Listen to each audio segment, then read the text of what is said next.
to the show, Living with Climate Change. Today's show, we're going to talk about the state of the world and climate action. Now, if this is the first time you joined the show, thank you, and thank you for joining me. I want to briefly tell you what the show is about. The purpose of the show is it's kind of an educational and support show for people that deal with that think about climate change a lot and follow it. And firstly, it will. I hope that it has a spiritual aspect to it to help people deal with this massive issue in their daily lives.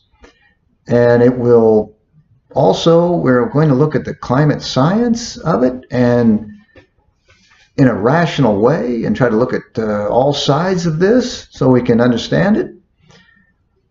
And at the same time, I hope that I can bring appreciation to environmental science and the planet we live on.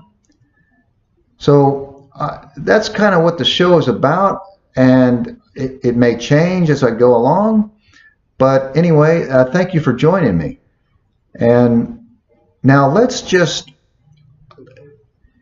this issue of climate change is quite an issue, and that's why I started the show.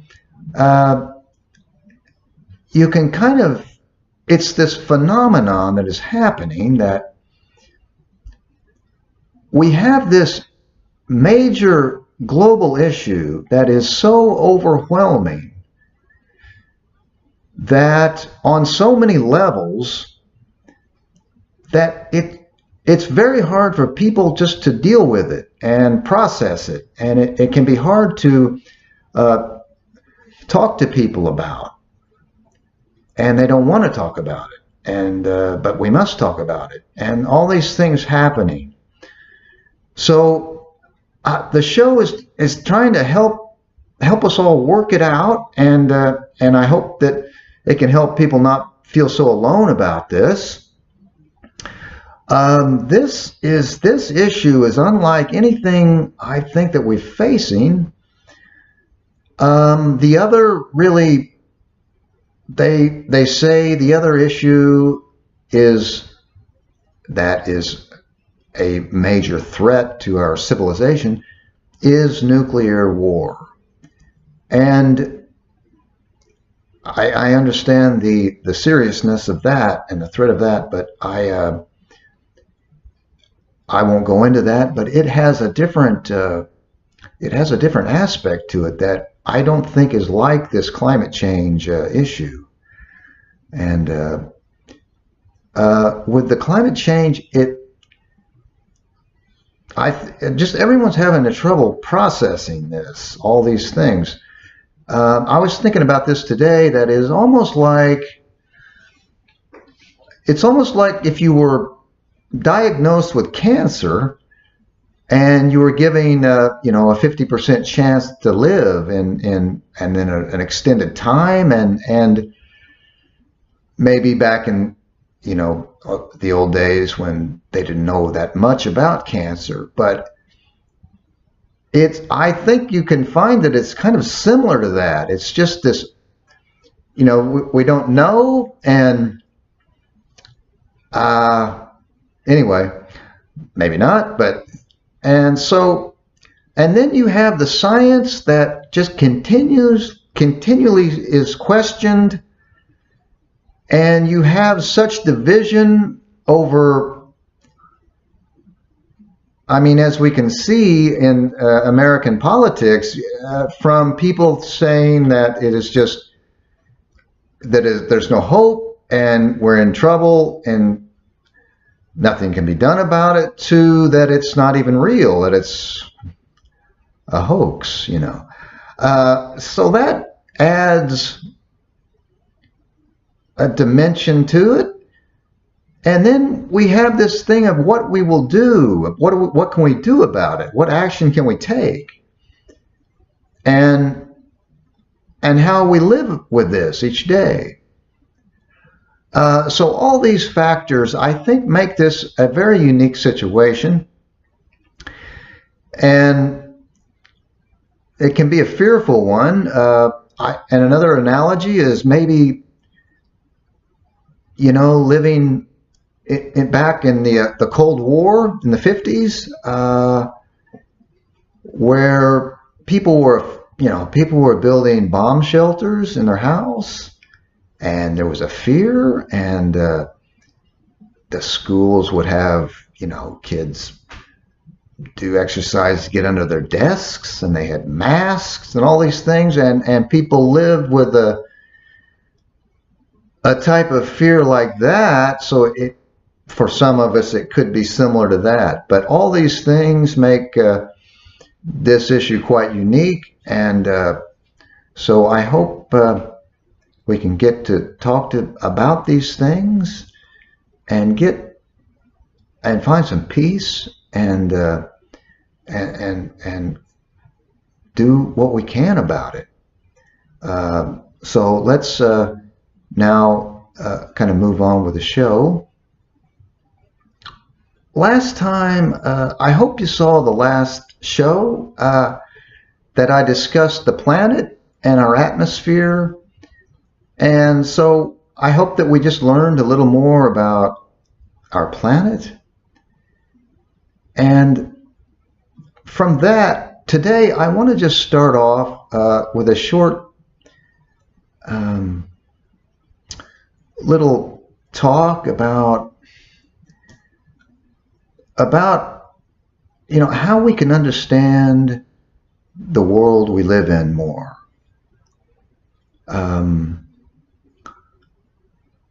Because a problem with being human in this modern society is we lose touch with things sometimes, the big picture of who we are, where we are, in our relationships, in our jobs, in our social media maybe, or these things that can kind of obscure our joy of living and our peace of mind. And I want to share with you something that I do to be more in touch with the world. And this morning, on many mornings, I'm lucky enough that I live somewhere where I can see the sunrise. And it's an amazing thing. I get up early and the sun rises over a distant mountain range, and on very clear days, it is quite dramatic to see just a sliver of the sun appear in the morning, and then you can literally see it coming up quite quick. Of course, it's not coming up.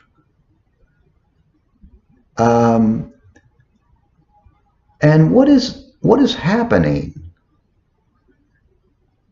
when we think the sun is coming up? But let's just kind of look at this, I don't know if it's science of it, but what is really happening? And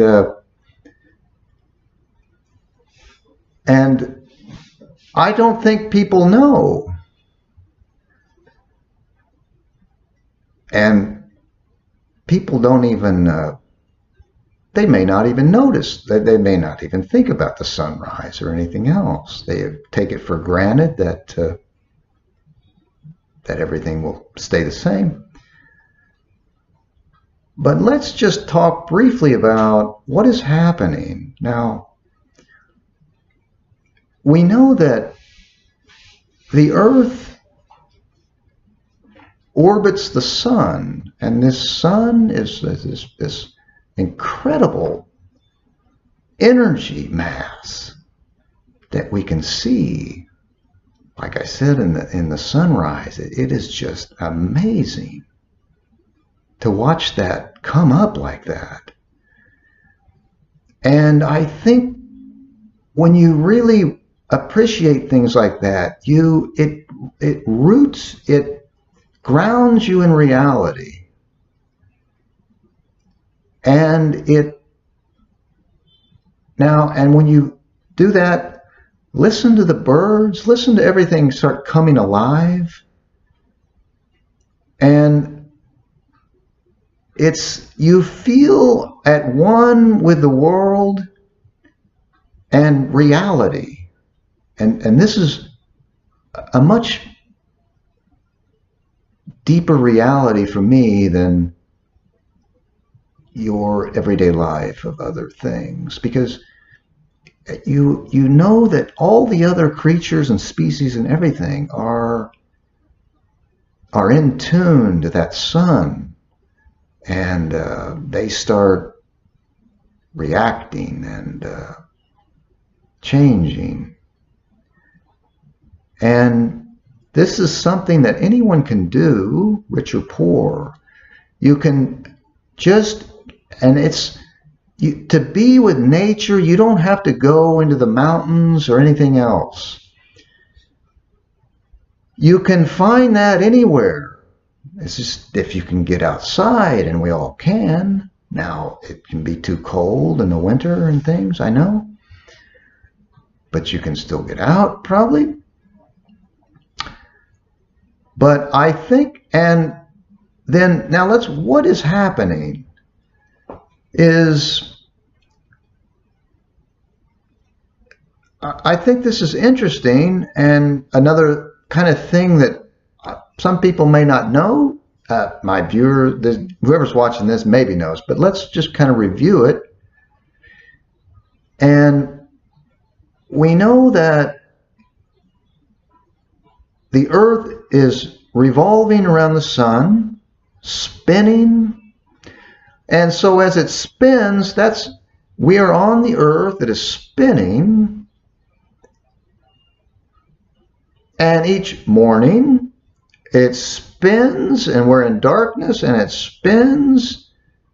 And as it spins, the sun becomes visible, and that's what's happening. And we spin around all day until the sun is behind us in the dark, and all night they spin around again. And this is happening, and we are revolving around the sun, and the moon is revolving around us. And it's something that maybe people don't think about too much, is that if our earth was not tilted, we know that the earth is tilted 23.5 degrees, that the world would be a very different place, and maybe there probably would be some life, but maybe not. We don't know that. But it is this tilt that creates diversity. It gives us the seasons. Without that, there would be no seasons. Meaning that if you lived somewhere, there would be the exact weather all year round. So you can imagine the poles, and so this would change the entire planet. And it may not, we don't know what it would have been like, but it would not be what we have now, because these changing seasons allow much more diversity in nature. And an interesting, so I think, so it's just nice to understand why we have seasons, and why the sun is, throughout the year, it changes depending where you're at, and night and daylight. And if you are on the equator, you have 12 hours of light and 12 hours of dark all the time, and this doesn't change much. The weather doesn't change much. It's like that all the time in Ecuador. And it's warm, and that's why a lot of people like living there by the equator. But the reason they think for that tilt is that that 4.5 billion years ago,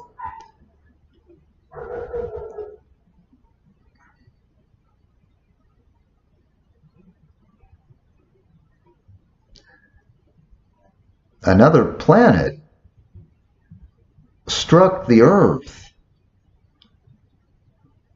and knocked it. It knocked the axis, the tilt of the axis of the spinning was knocked over, and a piece came off it, and that's the moon. So that's what they think happened. And if that would not have happened, we wouldn't have this planet. So I think it's interesting. You could think of that's part of creation or something. But if that wouldn't have happened, we wouldn't have this diverse natural planet that is, and it just makes the rarity of our planet and our life on this planet, you see even more how much more amazing it is. Anyway, that's a little bit of science for today. And again, I ask that you be aware of the world. And it's very peaceful. And when you know this, and the look in the stars, and really think about it, at least sometimes in your life, each day a little bit.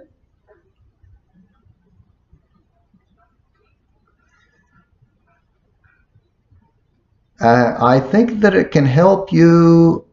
We just get lost in our lives, and it's these simple things that can really give you some gratitude. And it doesn't matter how rich or poor you are, to enjoy the world and be grateful that you're alive and you're on this planet. And it's and anyway, I hope that you can find some peace in that, enjoyment. Okay, so I hope that you enjoyed that little bit of science, and I'm going to leave that for this show in case people want to move on. I don't want to make the next show too long, the whole show too long. So thank you for joining me, and please stay tuned for the next show. Thank you. Bye.